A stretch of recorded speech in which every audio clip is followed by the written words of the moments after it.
नमस्कार मित्रों, आज हम महाकवि कालिदास विरचित दुनिया का सर्वश्रेष्ठ नाटक अभिज्ञान शाकुंतलम पढ़ने जा रहे हैं या उसके बारे में जानकारी हासिल करने की कोशिश करते हैं।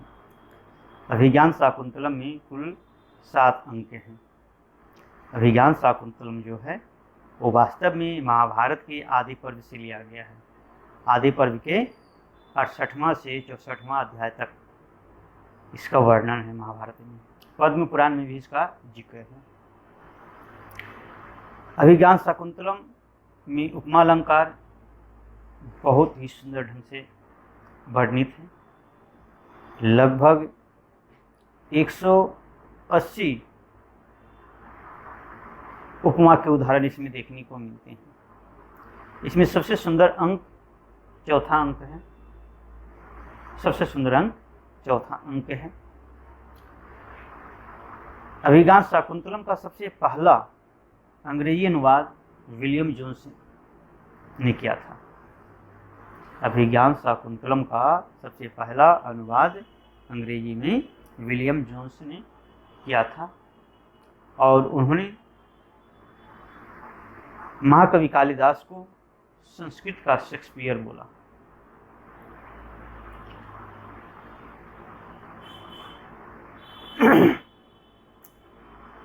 दुष्यंत और शकुंतला के प्रेम, वियोग और पुनर्मिलन का अद्भुत नाटक है। प्रेम क्या होता है, वियोग क्या होता है और पुनः मिलन क्या होता है। अगर इसका जीता जागता तस्वीर देखनी हो तो निश्चित रूप से आप अभिज्ञान शाकुंतलम पढ़ें। इसमें अगर रस की बात किया जाए तो श्रृंगार रस का वर्णन किया गया है। श्रृंगार रस 2 तरह के होते हैं। इसमें संभोग श्रृंगार का वर्णन किया गया है, विप्रलंब श्रृंगार का नहीं।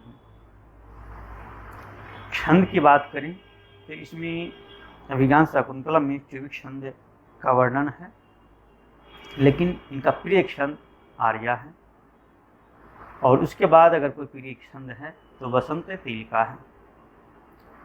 इस पूरे अभिज्ञान शाकुंतलम में कुल 196 श्लोक हैं। और जहाँ तक मंगलाचरण की बात है तो मंगलाचरण आशीर्वादात्मक है। मंगलाचरण 3 तरह का होता है।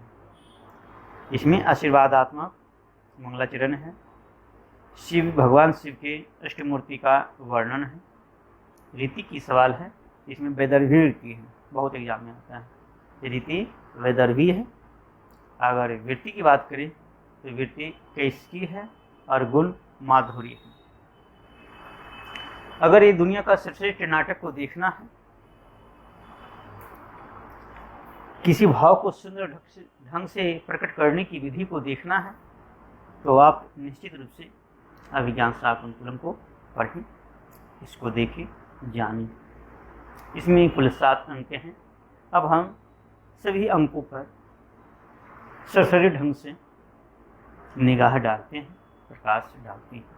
प्रथम अंक, जिसको आश्रम प्रवेश अंक भी कहते हैं, इसमें हस्तिनापुर के राजा दुष्यंत मृग का शिकार करते हुए कण्व मुनि के आश्रम में प्रवेश करते हैं। वे एक मृग का पीछा करते हुए वहाँ तक आते हैं। जैसे ही कण्व ऋषि के आश्रम में मृग पहुँचता है और ये तीर मारने वाले होते हैं कि कुछ सन्यासी लोग जो कण्व ऋषि के शिष्य थे उन्हें मना करते हैं कि हे राजन, ये आश्रम है, यहाँ जो भी जीव हैं सुरक्षित हैं, किन्हीं की हत्या नहीं की जाती, इसलिए कृपया आप इस पे वार ना चलाएं।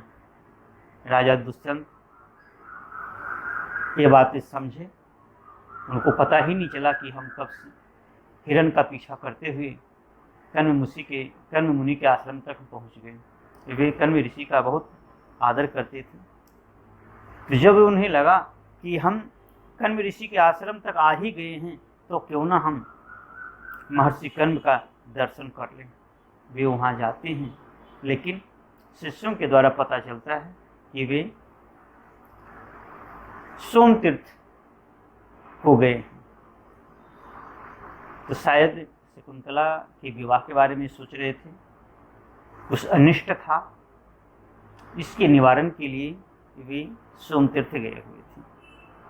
वहीं वन की लताओं के साथ खेलते हुए, लताओं में पानी देते हुए शकुंतला के साथ सखियों को देखते हैं। उनको देखते ही पहली नज़र में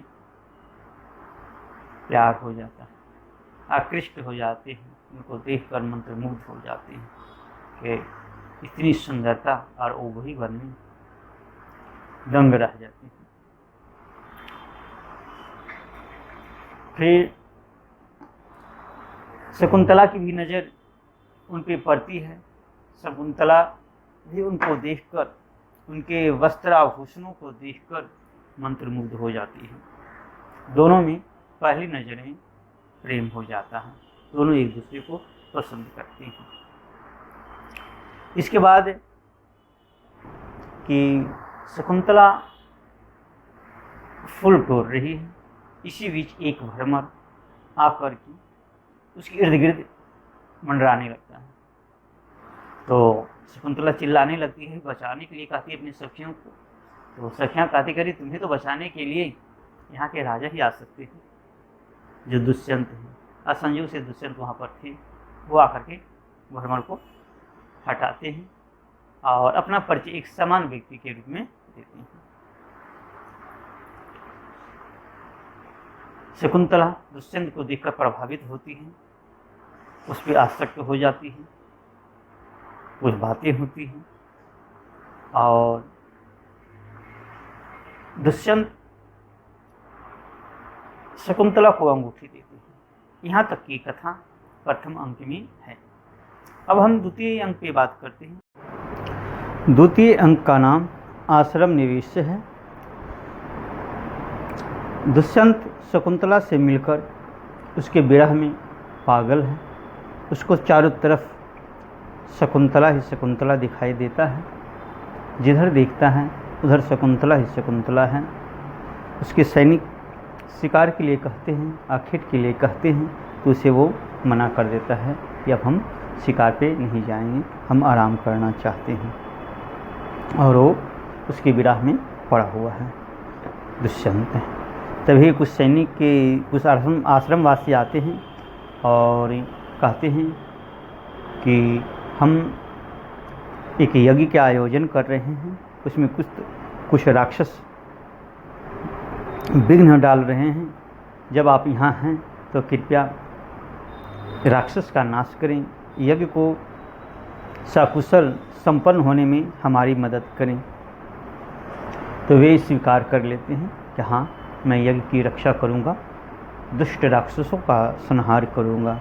इसी बीच हस्तिनापुर से समाचार आता है कि राजा दुष्यंत की माता पुत्र के लिए एक व्रत कर रही हैं, जिसमें पुत्र का होना यानी दुष्यंत का होना नितांत आवश्यक है। तब इसे शकुंतला से मिलने का बहाना कहा जाए या यज्ञ रक्षा का दायित्व समझा जाए। वे अपनी जगह पे माधव्य को हस्तिनापुर भेज देते हैं, यह कहते हुए कि तुम भी तो मेरे भाई की तरह हो, तुम मेरे भाई की तरह हो, यानी मेरी माता के लिए पुत्र के समान हो, जाओ तुम ही मेरे जगह पे वो काम कर लेना, मेरा उनका पुत्र बन जाना। यहाँ तक की बात द्वितीय अंक में है। तृतीय अंक, जिसका नाम मिलन अंक है, मिलन अंक में शकुंतला दुष्यंत के वियोग में व्यथित है। वह मालिनी नदी के तट पर लता कुंजों में सखियों के साथ बैठी है। उसके शरीर में ज्वर है, उसको किसी काम में मन नहीं लगता, मन उद्विग्न है। सखियां पूछती हैं कि तुम्हें क्या रोग हुआ, तो वो कुछ भी समुचित कारण नहीं बता पाती। सखियां कुछ जड़ी बूटियों से, फूलों से, पत्तों से उसका कुछ उपचार करती हैं, लेकिन कोई प्रभाव नहीं पड़ता। वह दुष्यंत के प्यार में, दुष्यंत के प्रेम में पागल हैं। वह कमलिनी के पत्तों पर अपने नाखून से दुष्यंत के लिए एक पत्र लिखते हैं। यह बात जब दुष्यंत को मालूम पड़ता है तो दो अतृप्त हृदय आपस में मिलते हैं। दोनों एक दूसरे को पसंद करते हैं और वहीं गांधर्व विवाह करते हैं। और एक गांधर्व विवाह के पश्चात जो काम के लिए होती हैं, प्रेम लीलाएँ होती हैं, वो होती हैं वहाँ। इसके पश्चात आकाशवाणी होती है कि हे राजन, आप यज्ञ की रक्षा के लिए यज्ञ स्थल पर प्रस्थान करें, राक्षसों का संहार करें। राजा दुष्यंत राक्षसों के संहार के लिए, यज्ञ की रक्षा के लिए यज्ञ स्थल की ओर चल पड़ते हैं। यहाँ तीसरा अंक समाप्त होता है।